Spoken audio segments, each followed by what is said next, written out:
Hi everyone, my name is Jennifer DiMarco. I'm the writer of Hills Like Elephants, and I'm here today to give you my brutal, honest, candid opinion of the finished film.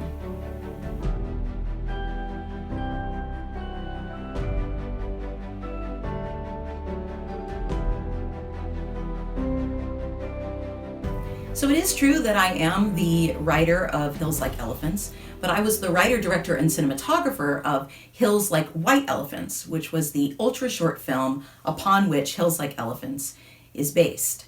So Hills Like White Elephants was basically just the ending segment of Hills Like Elephants. So just that Zoom phone call between Joy and Ernest. And I will say right now, if you haven't already watched Hills Like Elephants, and probably also Hills Like White Elephants, stop this right now because this is all full up of spoiler alerts.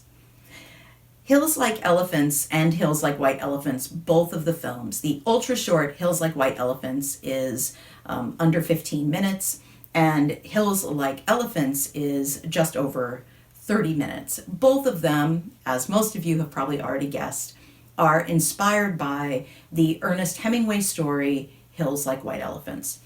I also always encourage people to read that short story by Ernest Hemingway, even if they hate Hemingway, but especially if they love Hemingway, and especially if they are not familiar with Hemingway. Hills Like White Elephants has a very specific, a very distinct style to it, and I have mirrored that style in Hills Like Elephants. The people, the characters in that original short story kind of speak around a topic instead of just speaking directly. And that isn't something that I tend to like. That's certainly not something that I do as a person. So I wanted to challenge myself to see if I could write in the style of that story. Now, Hemingway isn't always that obtuse, but the way the characters speak around the topic of abortion and pregnancy in Hills Like White Elephants was something that intrigued and fascinated me very early on. I believe I first read the short story when I was 16. Yes, 16. And it was in school. It was just one of those types of things. And I was riveted by this. It would be many years, several decades actually, from that moment, that first read, that I read Robert McKee's book, Story, which on its surface is a nonfiction book about crafting screenplays, but ultimately it's about writing good story, a good story well told. And one of the things McKee talks about is not dumbing things down for your audience. From the time I was very small, I wrote my first novel, 50,000 words, when I was 10 years old, and had written more than a dozen novels, ranging in length from that 50,000 words to 200,000 words between 10 and 18 years old. So I began my career as a novelist, and then after a very bad experience in the publishing industry with a corporate publisher, I decided to take a break, and also I was raising a family during that time. For quite a bit of it, I was a single mom, and I was blessed enough to meet my wife actually at a gaming tournament for a game that I had designed the core mechanic for. So kind of a Jennifer of all trades. And Brienne, my now wife of 13 plus years, is actually the composer on all of my best work. But the reason that I bring these things up is that because I took this break from novels and I explored screenplays for a while, and you can look me up on IMDb, I'm not going to bore you with that. But what I also did is I came upon Robert McKee's book Story, and it talked about not dumbing things down, which, like I was saying, I had been told my whole life, you're writing over people's heads. You know, your vocabulary is too big, the plots are too complex, dumb it down, dumb it down, dumb it down. You have to be linear, everything has to be tied up, you can't ask more questions than you answer, all of those things. It was like the confines of what was expected from American media and American stories, which I didn't see in, like, for instance, French stories or Japanese stories. I hated that pigeonholing. I didn't mind being called a science fiction writer, or I didn't even really mind being called a woman writer as opposed to just a writer. But I did mind being told to dumb things down. And what Robert McKee talked about in Story is this idea that the audience has a collective intelligence, and that individually they may not actually get a plot, but there's something about an audience consuming media together where we not only draw on what we've seen and read and heard of other stories in the past, but we almost kind of react with the audience, with the people around us. Now, an audience might be a theater full of people, or it might be yourself, your spouse, or just your family sitting watching a movie together at home. Either way, there's a kind of collective intelligence that informs not just the audience, but the movie itself. It kind of can change and twist it. So I was very impressed, and I went, well, that's what Hemingway is doing with this story. He's not dumbing it down. And there are a lot of people who don't talk directly about a topic, especially topics that people can become very passionate about. I've never really liked the phrase hot button topics. I feel like, well, for some people, the Pacific Northwest can be a hot button topic. Oh, it's horrible, it's wet, it's gray, but to me, not only is it home, but it's lush, it's green, it's earthy, it is savory in so many different ways. I love being here in the autumn, I love being here in the winter, I just love the Pacific Northwest. But again, so a topic can be complex and people can become passionate about it. And I don't think any of us would argue that abortion is one of those topics. I wanted to explore reproductive rights, pregnancy, unexpected pregnancy, and abortion from many different perspectives. And I thought, well, I have a perfect platform with which to do this. And that is, I am the creative director of a acting troupe called Blue Village. And you can find out more about Blue Village just by going to blueforgefilms.com and clicking Blue Village. So Blue Village is an acting troupe that every Monday they get an email from me, and we talk about it's all through email, so it's all over the internet. It's really honestly a Washington State troupe, though for a while we had about 20 members that were outside the state. This was made possible because of the pandemic. So we did a whole video course on teaching members of Blue Village how to self-tape. We helped them get their equipment, we helped them set things up, everything from learning the difference between filming horizontally in landscape as opposed to filming vertically in portrait, also talking about sound and different shot types.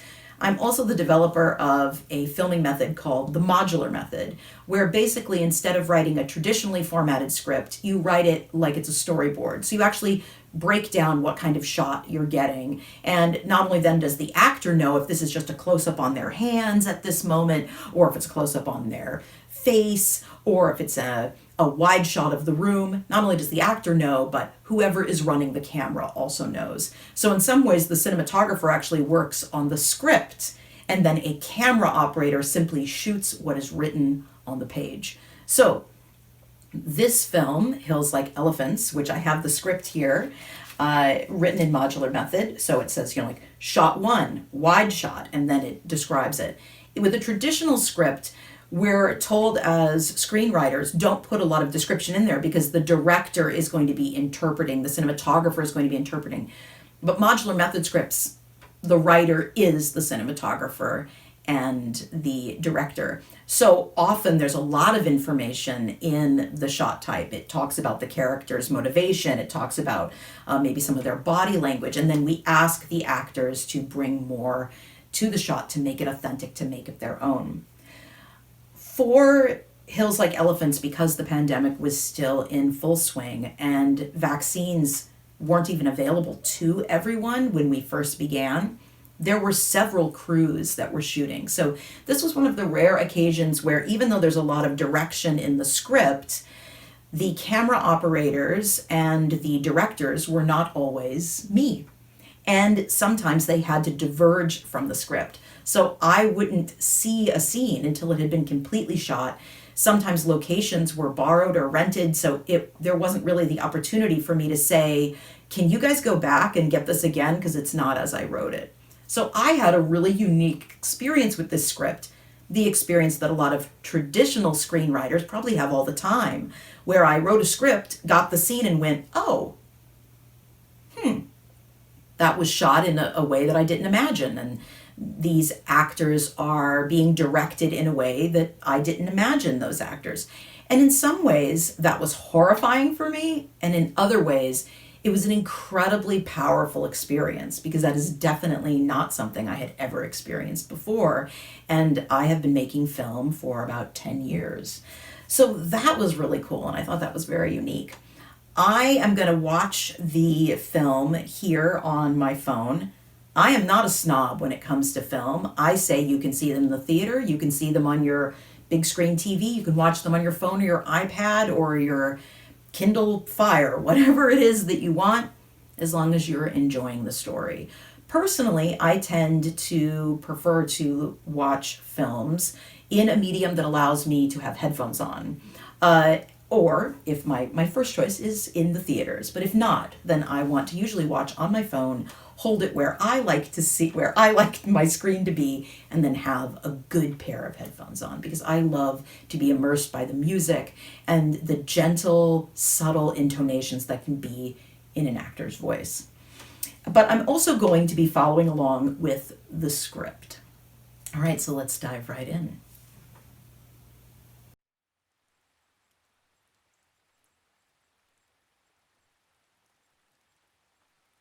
I see the year like a play on a stage.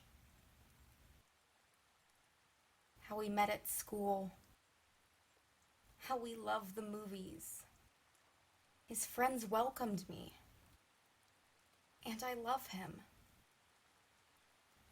So why do I feel like Atlas, carrying the weight of the world? Why do I feel like Artemis? Life and death both pressing down on me. Why now? Why this year? I never thought. So this opening sequence that has joy and the titling happening was actually added after the fact. And it was added after the fact for a very mundane reason, and that is it wound up being torrential rain on the single day on which we shot all of the Joy and Ernest scenes. Now, we were in a space for the majority of those scenes called the Black Box Studio on the Blue Forge Films campus. And that is what it sounds like it is. A black box space is a stage or a studio or filming space that is just a black box. So there were just black drops that were hung, and almost it was shot like a play. But so it was torrential raining, and like I mentioned, there was the pandemic. Now, our actors and all the crew had been recently tested, everyone was negative, everyone was as fully vaccinated as allowed by law at that time. And so we wanted to keep ventilation we wanted to make sure the space was ventilated. So there were a lot of fans that were running, and all of the doors and windows were opened, and everything was fine. No one had any problems. All of the different crews, everyone was safe. Mostly folks were working within their personal bubble, people that they lived with or friends or coworkers that they were with every day. But because we had all of these ventilation issues, we could really hear the rain. And there was something about that, and also something about how I wanted to get across that this year leading up to the moment that she realized she was pregnant, Joy would look back on that year, meeting Ernest in January, was it? In January of 2020, and by May of 2020, she knew she was pregnant. So I wanted her to look back on that year, and that very important line that I loved is, I see the year, it's actually the first line, I see the year like a play on a stage. And I loved that that kind of explained why Joy and Ernest aren't in locations. They're on like a stage, like a play. But also, I wanted to keep coming back to that moment where she's sitting in the window seat and the rain is falling and she's thinking this all over and she's about to call Ernest for the first time. And then later, she hangs up during that call. And then later she's trying to have a Zoom call with him and talk this whole thing out. And the rain coming down, and how that carries through all of their scenes. One of the things, again, going back to that Robert McKee book story, he said, everything needs to be purposeful. You don't just shoot actors in anyone's living room. You want to empty that living room and then put the pieces back. I'm talking about everything, the shelves, the furniture, the rug, the color of the walls. And then you want to add things back in that are meaningful to this scene, that say something to these characters. I always say the first time that I see footage from a new filmmaker, I know how long they've been doing this, if they're an emerging filmmaker or an established filmmaker, by how much stuff is in their scene, how much they use props as a crutch, the books on the shelves behind the actor. If we can read what they are they applicable? Would that character actually have those books on the shelf? So I wanted everything to be very, very purposeful. So I feel very strongly about this opening segment because I think it almost summarizes and explains everything about Joy and Ernest that is to come. Also, I thought it was important that we begin with Joy and Ernest because ultimately this is their story. Hills Like White Elephants, the ultra short film that came before this one, was, like I said, just that final scene, the Zoom call between Joy and Ernest. And I wanted to show the build-up. I wanted to show them meeting. I wanted to show their close to their first date, the first time they were at a party with friends, when Joy realized she was pregnant, and then them needing to talk about that pregnancy.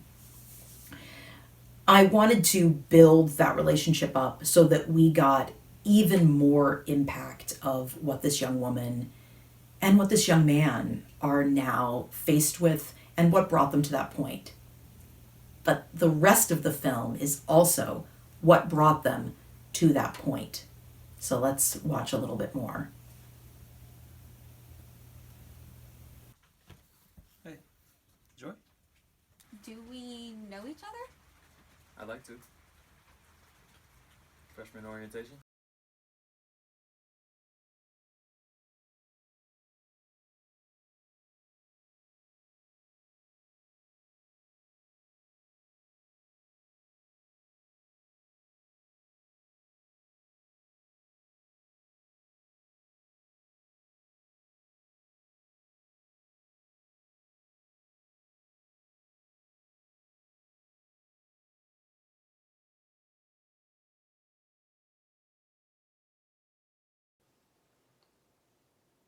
I heard the phone ring. It was Dr. Sullivan. What about that pill? I couldn't afford it this month. So like I was saying, we do then start with Joy and Ernest meeting in January of 2020. So they have no inkling of what they're going to face in 2020. And, it was basically a meet cute, but I also wanted to get across that they're both students. They have a lot on their plates and they have plans for their future. Neither of them are adrift.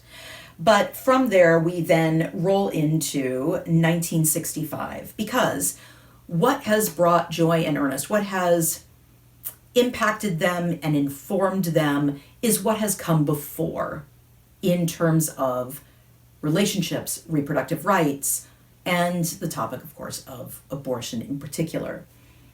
I began with real facts because I feel that a lot of people don't understand. They they have an emotional response and an emotionally based opinion to abortion, but they don't usually know the history of abortion and the way that it was categorized and where that stigma began. And in 1965, this idea that abortion was a felony, I thought was something that was important to share.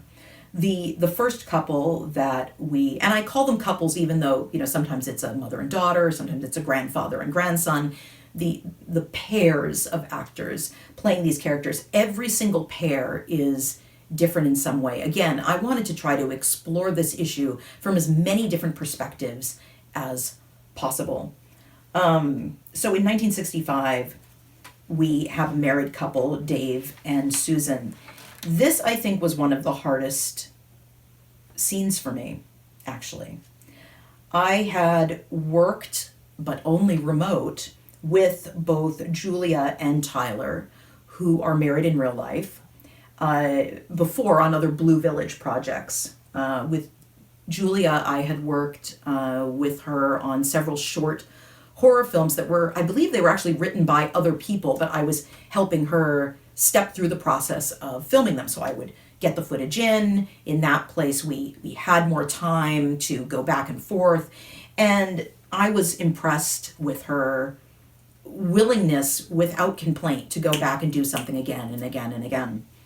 Interestingly enough, Tyler actually won, I believe, Best Actor for a short horror film that was part of the same anthology that Julia's horror films were in, that I believe Julia actually filmed for him. So again, all of the stuff is being filmed remote.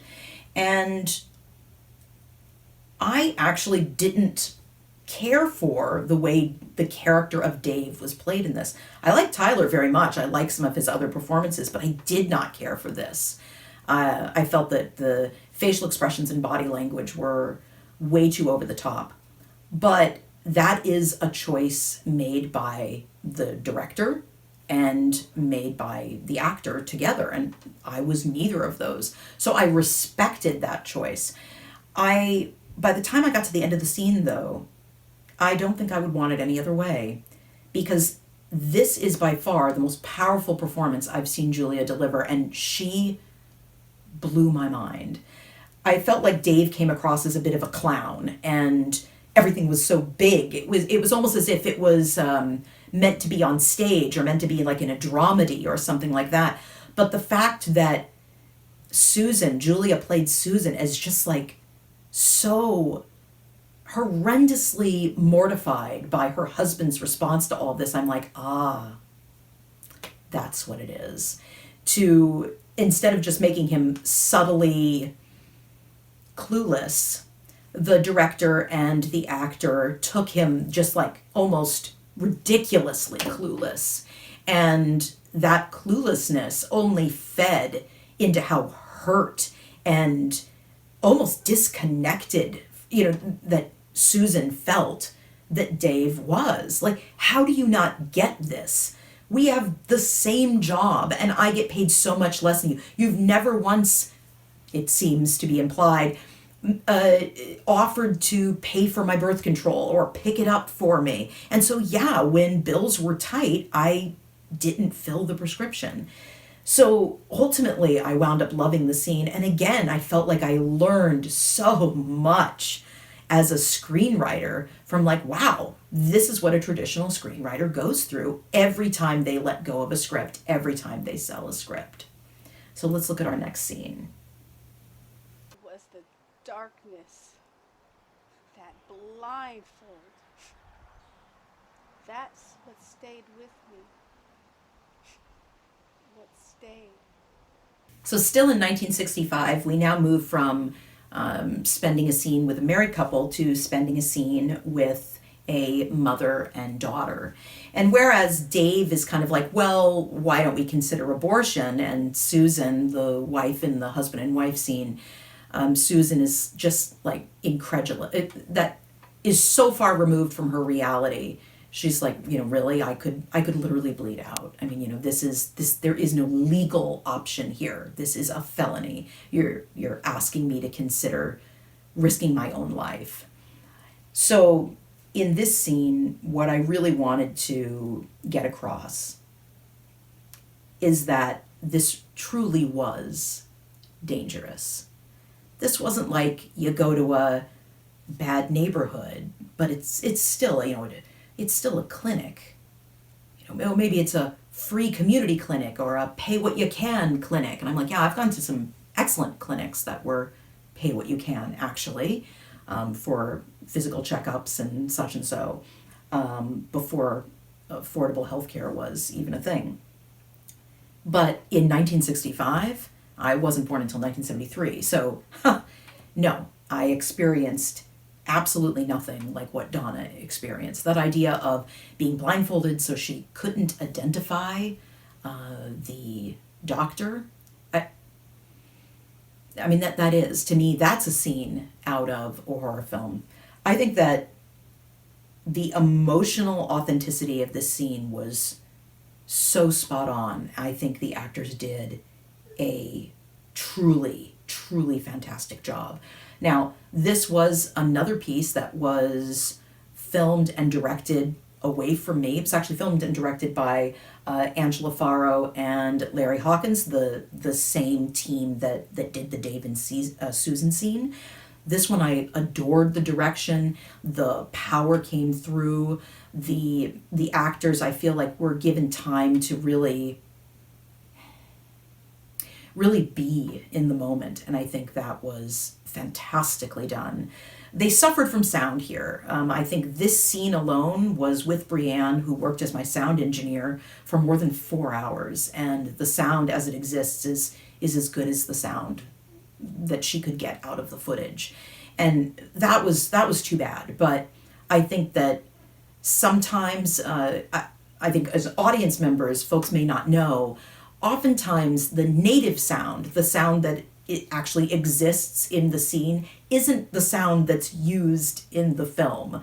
The film is edited, and then the actors are brought back into the studio and they dub the lines. So they say the lines, not in a new way. That's actually something that actors have to be directed. Like, no. This isn't a way to now do a different take. We want this exact take because this is the footage that we've chosen to use. We like how you said it. We like how you said the line in this footage. But there was the sound of cars going by and wind, especially in this scene. The wind was incredibly strong on the mic. But we want you to say it in the same way.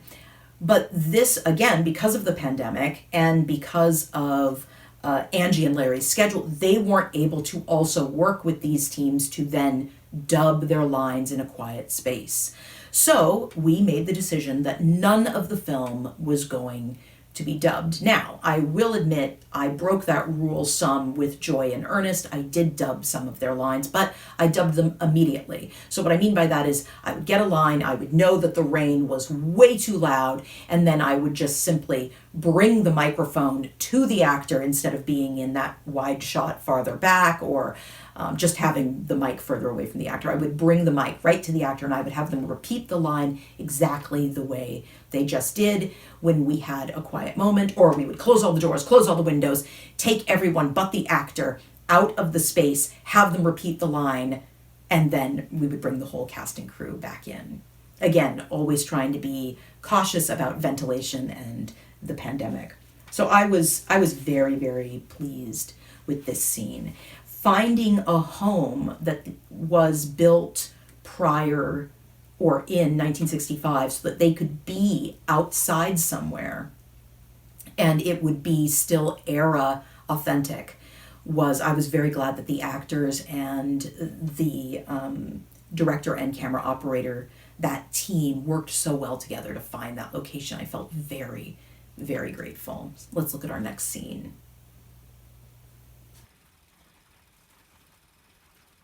Say it again.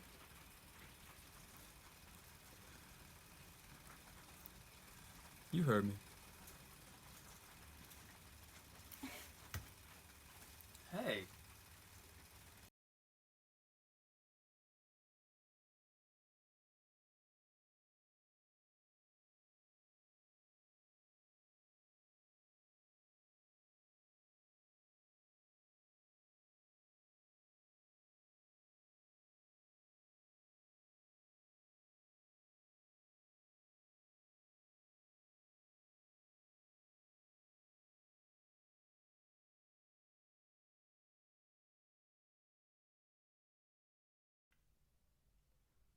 All she had to do was show up. Margaret's in her second trimester. She's not supposed to be.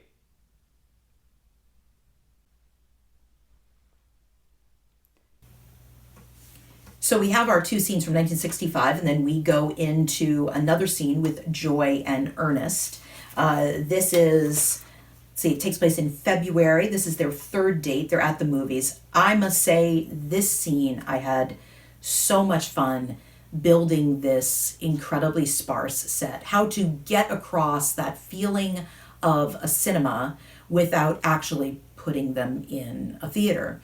I adored it. So those are just folding chairs, hard, cold metal folding chairs, because that's what we had access to. And then a velvet drapery that actually was given to me by my sister and a brother-in-law who also work in film.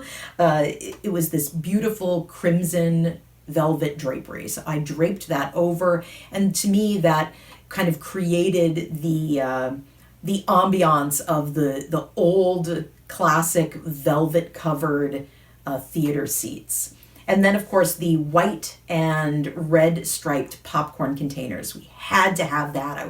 We went to many different online stores trying to shop safe and be out in the world as little as possible. But finally, in the end, we wound up masking up and quickly bouncing out to like a local dollar store type thing. And they had both of the sizes right there on the shelf. I had so much fun creating that. And I think I would do that again. I would definitely write an ultra short film under 10 minutes, something where people are sitting in a theater, and use that same setup, because I thought it was just an enormous amount of fun. Interestingly enough, speaking about my sister, Angela DiMarco, the young man, Dorian, who plays Ernest, he is actually a student of Angela's. Angela is an actress, but she also teaches acting. She is a coach and teacher. And she helped me cast Dorian as Ernest because the young man, Emmanuel, who played Ernest in that first ultra short, Hills Like White Elephants, who I adore, Faith adores. He had worked with us on another film, Sound and Silence, that actually starred his mom in real life, Geraldine Bowers. He, during the pandemic, early in the pandemic, wound up moving out of state, out of Washington. And it was only when we were finally ready to film the more expanded version, Hills Like Elephants, that we realized this. And I'm like, oh no. I said, oh, Emmanuel, Faith and I, we want you. We loved you in Hills Like White Elephants. And actually, Hills Like White Elephants won the Best Film, Audience Favorite, Best Actor, and Best Actress in the Perspective Film Festival. So we were like, we want to bring back this award-winning team, but it was impossible. And Emmanuel said, no hard feelings, of course, but you guys, you have to recast. So I was, oh my goodness, I had no ideas who. And Angela had seen Hills Like White Elephants, had loved it. And, this is her niece. She wanted Faith and her sister. She wanted us to have the best possible person if we couldn't have Emmanuel. And she suggested Dorian. Dorian auditioned with the text from one of the scenes, and we knew he was the right choice for us. So then after that scene with Joy and Ernest in the cinema, where we see that kind of blooming love and affection, and just the fact that they get along, there's a humor between them, there's a love between them, then we move forward in our timeline where we're exploring reproductive rights to 1989. And we actually take it from the facts that we show, actually take it from 1973 all the way up through 1989. And then we have two scenes. The scene that we saw was with April and Rick. And this is a scene where our pair, our couple, is a therapist and a client. And this is another one where I was not present. And it's the shots are very, very detailed and they're very described. This is the motivation of the actor or of the character. This is what's going on in their head. And I do think some of the directorial cues were missed, and that made me sad. But I do very much love the way it was framed. I think that Jessica who plays April, the therapist, was wearing so many hats. She was co-starring in the scene. She arranged and secured the set and created the set. And she was directing herself and the other actor. And I believe, if I'm correct, this was his first time in a short film, I believe. So that, I think, was a really major thing. So basically what is happening in this scene is what we're putting together is that Rick had an argument and struck his girlfriend at the time. And she pressed charges and it went to court and it was court-ordered therapy. And she is still pregnant, and the fight was about her being pregnant, him getting the money together, getting everything orchestrated so that she could go on her own and get an abortion, and then her not going through with it, telling him she didn't go through with it, and he strikes her. And he makes this incredibly dark comment that he would hit her again if he knew it would work this time. And what I was trying to get across here, and this was based on a real case that I had happened upon during my research into all of these different vignettes, is that he was trying to cause her to lose the baby. And what April realizes in the 10th shot, interestingly enough, all of these scenes that are with these other couples other than Joy and Ernest are all only 12 shots. It was written that way. And actually, all of the scenes with Joy and Ernest are only 12 shots until the final scene, the Zoom call scene. In shot 10, April realizes, oh, this young man knew his girlfriend was pregnant when he struck her the first time, the time that he got in trouble for.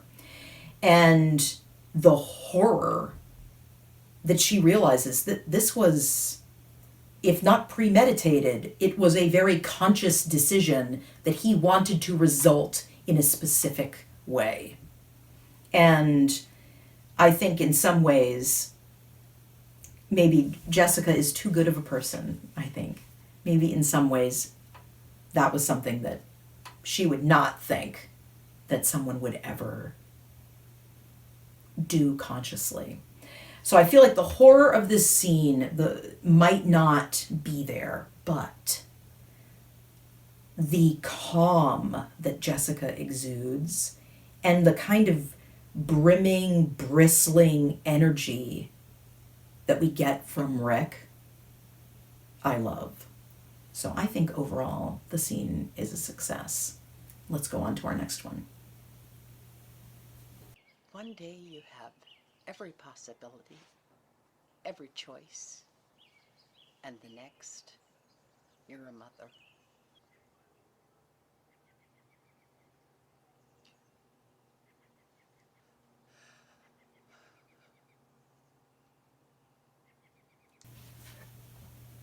So now here we are back with the amazing team of Angela Farrow and Larry Hawkins as director and camera operator. We're still in 1989, like we were with Rick and April, but again, this is a completely different team.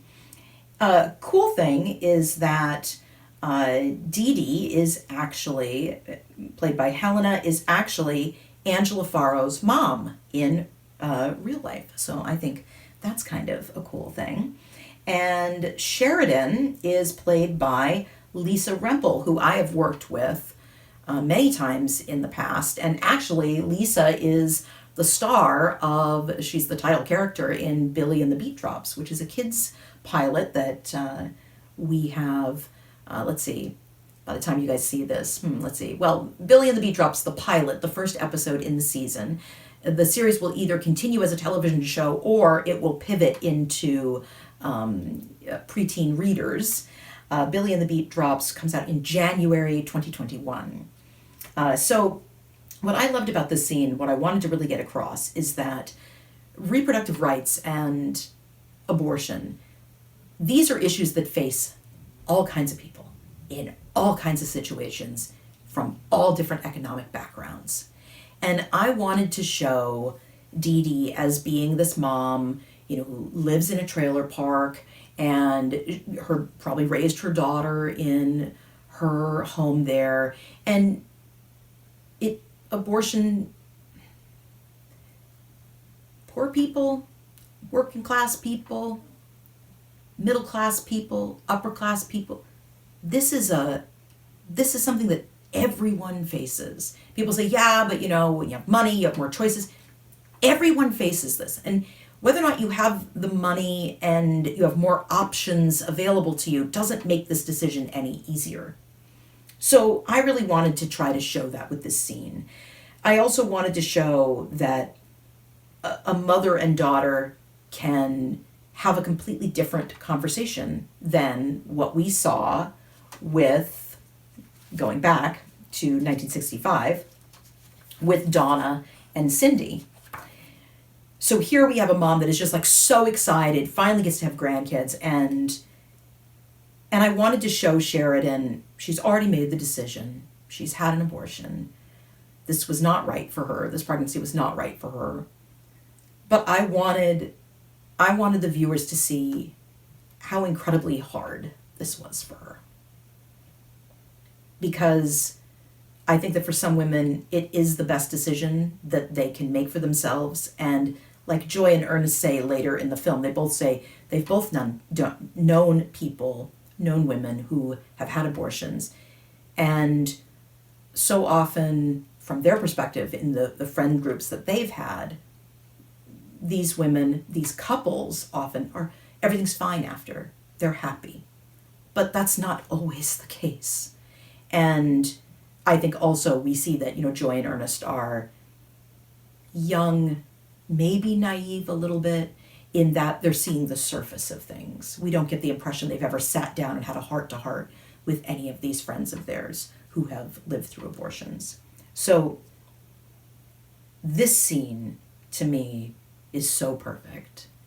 I feel that Helena brought to Dee Dee this exuberance that we all know. If we know a grandma, we know this exuberance. And Helena really nailed that. So I think Angie just did a fantastic job with the direction here. And I don't think I can find a single flaw or fault with Lisa's performance as Sheridan. She transitioned through a gamut of emotions and just did so fantastically. Let's go to our next scene. I heard about Ernest Del Mono from my grandfather. He used to travel for work and drink like a fish. I always wanted to try this. Ugh. Everything I wait forever for tastes like licorice.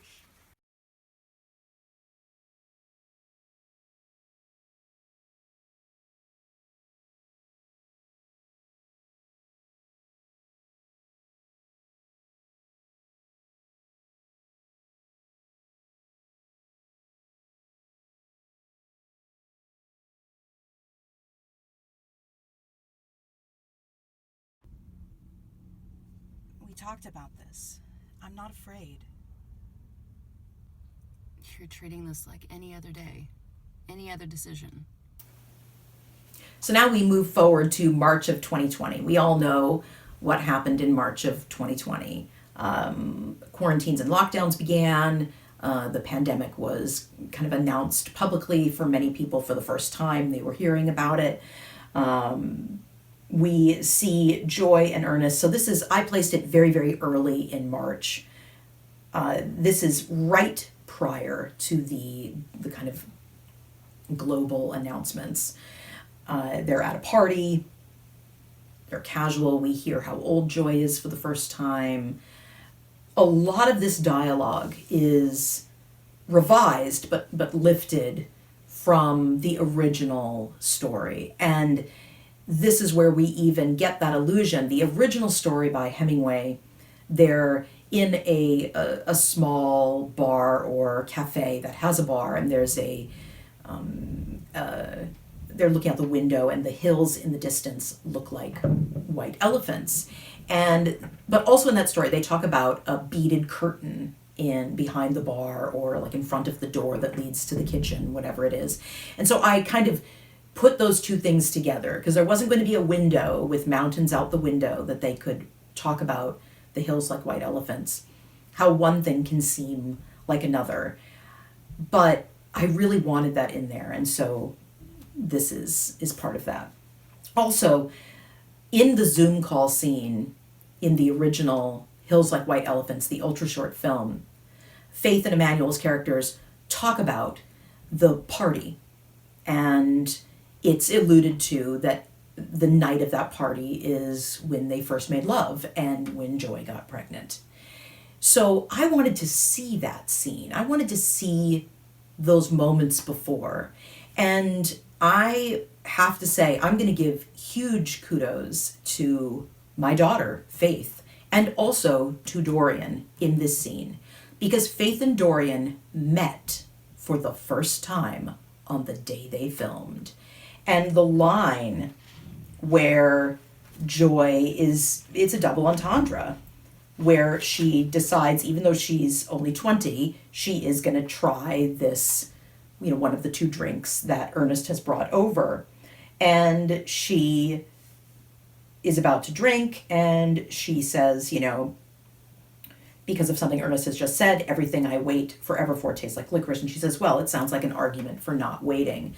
The double entendre there, that is shot 11. So it's the penultimate shot. It almost ends the scene. The fact that came across authentically, and Ernest is like, Dorian's, she's like coming on to me. Oh, okay. Was so important to me, because I knew, of course, that I wasn't going to have like a makeout or a sex scene or something like that. That's not what this film is about. But I wanted to have that moment that could be clear to the viewer that their relationship has progressed to this point, and they make this decision, and that it's Joy's decision, or she initiates that decision. So that was very important to me. Then we move forward to 1995. I was stunned during my research. I was still in, I would have been out of high school. I graduated in 91, but I had not yet had my first child, which happened in 1999. I had been touring nationally with a novel and had been all around the country. I remember hearing about the violence at abortion clinics, but still revisiting the early and mid 90s and the violence that happened, it still shocks me. Abortion is such an intensely personal decision, and even the way we vote about it individually is so intensely personal. The fact that people were losing their lives, providers, staff, these clinics don't just perform abortions. A lot of folks, this is where they're getting their health care. And the fact that everything boiled down to it's an abortion clinic, and they're taking babies' lives, so it's okay to take their lives, or whatever the justification was, as opposed to things coming down to, okay, how can we make it less likely that a woman will become unintentionally pregnant? Isn't that where we should be focused on? Or, okay, can we present better options to women who are willing to carry a baby to term, but they're going to need all the support all the support, and then where does that baby go? Can we have adoptions already set up? Basically, can we have other options at every step of this process? Instead of the focus being there, it was, let's shut down all abortions. Guys, that doesn't solve the problem. Let's do away with contraceptives. Let's do away with sex ed. Obviously, my personal views are pressing forward a little bit here, but I also say, please, folks, don't assume. My views on abortion are actually very complicated, and I tried to infuse this script with that. So, for this scene in 1995, we have Wynn and Allie, and I actually play Wynn. So, Wynn and Allie are parked in a Planned Parenthood parking lot, and what we come to find out during these 12 shots is that Wynn is just there for her annual, for her checkup. You know, she's there for a physical and a pap smear and probably a breast exam and all those other things that, because there's no affordable healthcare option in 1995, she just wants to make sure she's staying healthy. She talks about she's a woman in her 40s, but her partner, Allie, is afraid. She's afraid that while Wynn is spending an hour getting her checkup there at Planned Parenthood, that some crazed gunman is going to come in and start shooting, and Allie is terrified, and she's like, well, maybe we don't do this. And you know, Wynn is like, honey, I need to stay healthy. You know, I can't just go without any kind of healthcare. This is what we can afford. You know, there's this pay what you can approach. I wanted to get that across, and I know this is the one pair in the film that isn't directly dealing with abortion, but they are directly dealing with the fallout of the politics and the violence that rose up around abortion and reproductive rights in the 1990s. So I thought that was really important to show. And I also, like I said, I strove to show a lot of different pairs, a lot of different couples, and I did want to show a lesbian couple. So let's go on to our next scene. What would you do? What would I do? Not that girl. Dad. So still in 1995, we're now with Bud and Gary. And this is kind of a cool thing. Angela Faro directed and was the camera operator for this scene because Gary is played by Larry Hawkins. So I love that. I love crew being able to cross over and be actors and vice versa. You know, actors try being directors and just to try their hand at a lot of different things. I don't think that any kind of filmmakers should be up on a pedestal. Art is subjective. Some of the scenes that I've loved in this, someone else will hate. Some of the ones that didn't resonate with me as much as I wanted them to are going to be someone else's favorite. I love that. That's actually one of the things I think I love the most about art. Here we see a father and son, and I wanted to show that not all dads are like, well, this is going to ruin your life. You better hurry up and get an abortion, you know, make sure that girl gets an abortion or whatever it is. I wanted to see a father who was just incredibly conflicted and really angry that this is even happening. And I also wanted to see a son coming to his dad as opposed to trying to handle everything on his own. I loved how this scene, maybe even more than any of the other paired couples, I loved that they're really never talking about the exact top. They're always talking around it. And that so beautifully mirrors the original story. And it was funny because in one of the shots, you know, you get a little bit before and after the footage, you know, before action and after cut, you get a little bit of footage often. And in one of them, Angela, the director, who's also running camera, like I said, is say, okay guys, we're almost done. We're almost done. And I didn't know if like it was really cold or if the scene was really emotional or whatever it was. It was like she was so happy they were almost done. And I was so taken aback. I'm like, wow, this is a really powerful. But it was actually my wife Brienne who came over and she's like, what is it? Your face just like flashed all this emotion. And I'm like, well, I'm just reviewing this footage. And I'm like, why are they rushing this? And she's like, maybe they're rushing it because it's hard. And they're not rushing. The director is just saying, okay, guys, hang in there. We're almost done. And Larry brought emotion to this scene. I've worked with Larry as an actor many times before. He brought such depth of emotion to the scene. I was incredibly impressed. So whatever Angie was doing behind that camera as director, she really nailed it with this. I thought that Bud and Gary were fantastic. So let's see our next scene.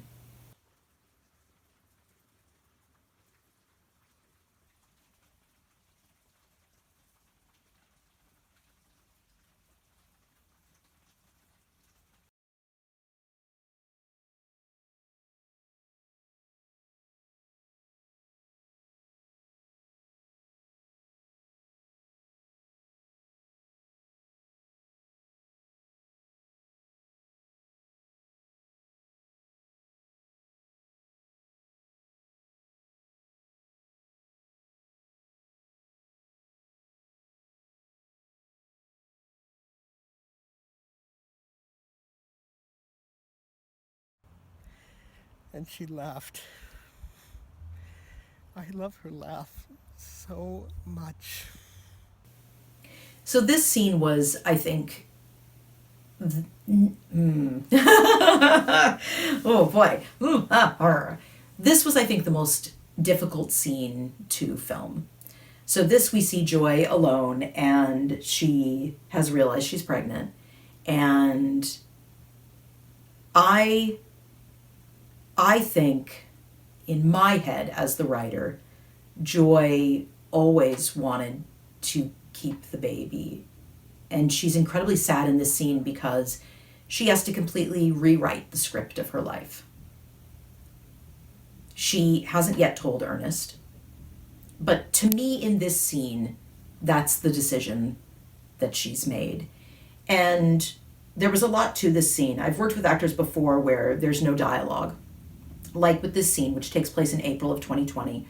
And they're like, do you want me to really emote? Do you want me to really, show this on my fan? And I'm like, no, just be. Like, do you make a lot of facial expressions when you're alone in a room thinking? Maybe someone does. Maybe that actor does. I personally don't, and I didn't want Joy to. I wanted her to stay composed, but to let this sadness kind of seep through her skin. And I think Faith brought that. I think absolutely Joy showed us that in that scene. We then move forward to 2013, and we have what appears to be a grandson and grandfather sitting together. And I don't want to talk about the facts that I shared before the 2013 segment. I want them to just kind of stand on their own. I tried not to bring my own personal feelings into the script. Just the facts, ma'am, just the facts. And I thought that these were statistics that I did not know. Some of these statistics that I shared scared me and horrified me so much that I stepped away from the project for just a couple of days, because that's all I had, but I had to. And some of these statistics I felt like pulling my hair out, because I wanted to say, why is this not brought up more often, and why don't both sides of this issue see the incredible impact of these facts? So there's that. But in the end, we see, Danny is talking to his grandpa. And in the end, we come to see that Danny is actually sitting in a graveyard, and his grandpa is not there in reality. Danny is just talking to him in spirit, I guess, is the way to say it. Danny is played by my son in real life, Maxwell DiMarco. Maxwell often does the editing for Blue Forge Films. He's done a lot of the editing. But I edited this piece, and he shared with me that he was very grateful for that, because this topic, abortion, elicits incredible emotion in him. And I know that this scene, perhaps more than any other scene in this film, people will have mixed feelings about. I have been called some pretty nasty names because this is a perspective that I bring up often. This idea of, people say it's a woman's body, it's her right to choose, but 50% of that baby genetically is the young man's. And what about our sons? What about how they feel? And what if he was using protection and he was doing everything like he was supposed to do, and it is truly an accidental pregnancy? Does he have any rights at all? Because that's his child. And again, it's an endless loop. I cannot have this conversation with anyone because it just always comes back, but it's her body. Well, I have a daughter. I get it. It's her body. I get it. So deeply, I get it. So I don't have the answers for everyone, but I do continue to believe that this is a personal decision. And sadly, the best advice that I think I can give my son, and that I have given my son on this topic, is do not put yourself in this situation. How horrible, as someone who is a sex positive, mature woman, how horrible to have to say to my son, abstinence is the absolute best choice. Because I don't want him to see sex as something that is limited and curtailed, and it has danger and stigma and all of this kind of stuff wrapped around in it. But unless you are with someone, unless your partner, you guys have talked about this and you know what you would do in the eventuality of, and you're both okay with that decision. And then what if they change their mind? You see what I'm saying? It's a loop. It's like a snake eating its own tail. I don't have the answers. I had to write this scene. And again, I know that it will not sit well with some folks, but I feel that it's a perspective that needs to be shared and thought about. I really honestly do. So there's that. Let's watch our next scene. Devotion is a blessing. Father? Speaking of Angela Faro and that crossing over, so Angela Faro directed this and also starred in this scene. She plays Catherine, and then we have Father Joseph. Angela and Larry, who is the camera operator for this scene, also built this confessional set, and I think they did an incredible job. There's no budget. And when I say that, I'm not trying to be dramatic. I literally mean there was no budget for the production of this film. This scene is also set in 2013. I wanted to talk about what it would be like with a woman talking to her priest, so that is the pairing. But a woman who is a grown woman, she's a mature woman, she's finally had this incredible breakthrough in her life where she gets to go, she has been offered a job to go and do this thing that is, it's beyond her dream job. It's like a spiritual calling for her. And the pregnancy is unexpected, and it will make it impossible for her to do this. But she is such a devout Catholic woman that abortion really isn't an option. And I think in some ways, and I love the way Angela directed this. I think she did a fantastic job. She put everything about herself out there. I do wish that the scenes or the lines with Father Joseph had been re-recorded in the moment, because with that confessional screen between them, I feel like we almost entirely lost some of his lines. This was another scene where my audio editor, also my wife Brienne, worked for literally multiple hours trying to bring his lines up. But I feel that the absolute breakout star here is Angela showing Catherine and showing this incredibly deep sorrow. Because like Joy, in the scene where Joy realizes she's pregnant, Catherine is coming to terms with the fact that she's going to have to rewrite the script of her life because of this baby. And she has to come to terms with that. And I'm not sure if anyone other than Angela could have brought that forward. That conflict, that turmoil, that why Father Joseph? Why did this happen? What is the lesson I'm supposed to learn here? That this incredible spiritual thing, this calling, this path, this spiritual path that I've always wanted to take, I now can't take it if I am to be a devout Catholic woman. Very powerful, very well done. Let's see our next scene. Sometimes.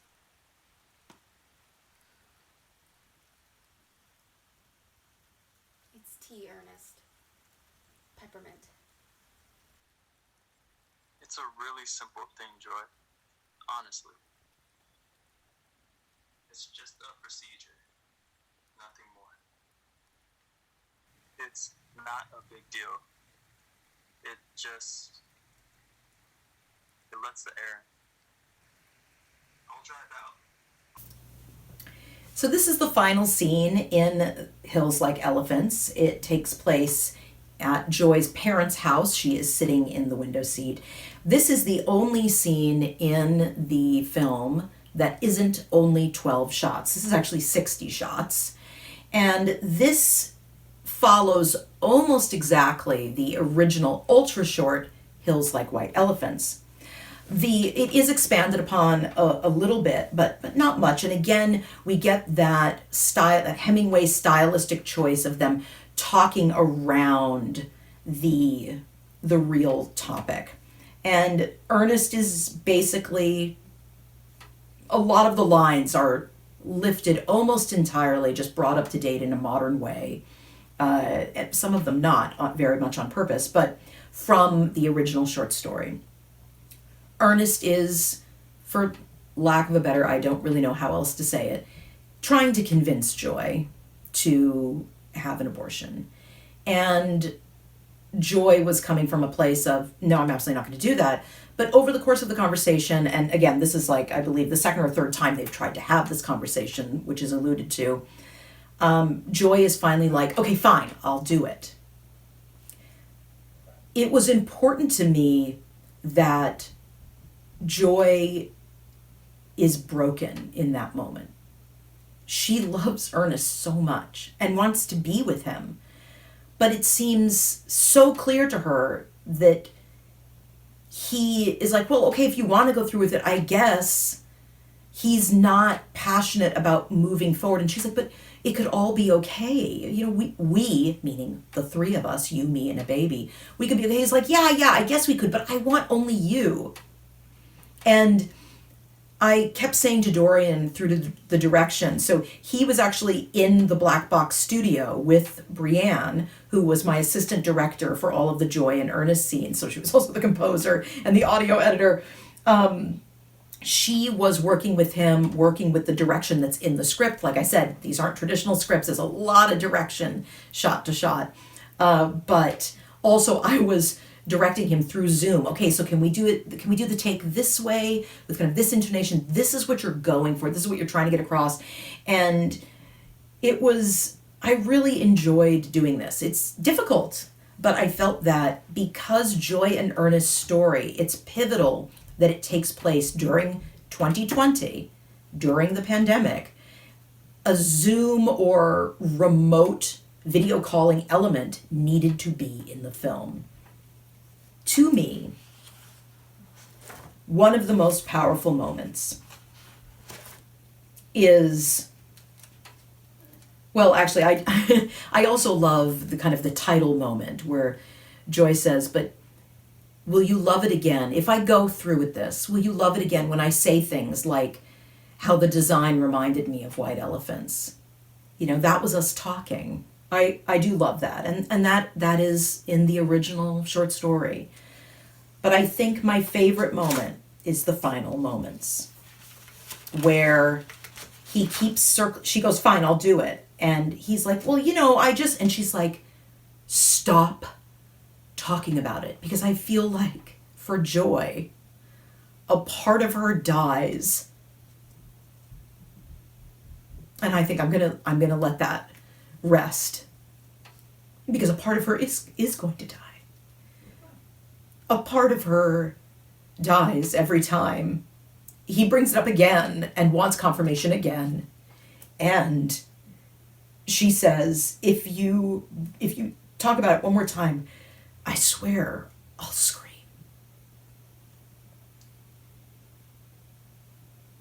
And I imagine when this call ended, and you know, it ends with her repeating, I feel fine. I'm fine. I'm fine. I'm fine. I'm fine. I imagined in my mind that she turns off that Zoom, and when she ends the call, she screams. And she just screams and screams and screams and screams. When the credits roll, there's one more line, or actually I think it's before the credits roll, there's one more line.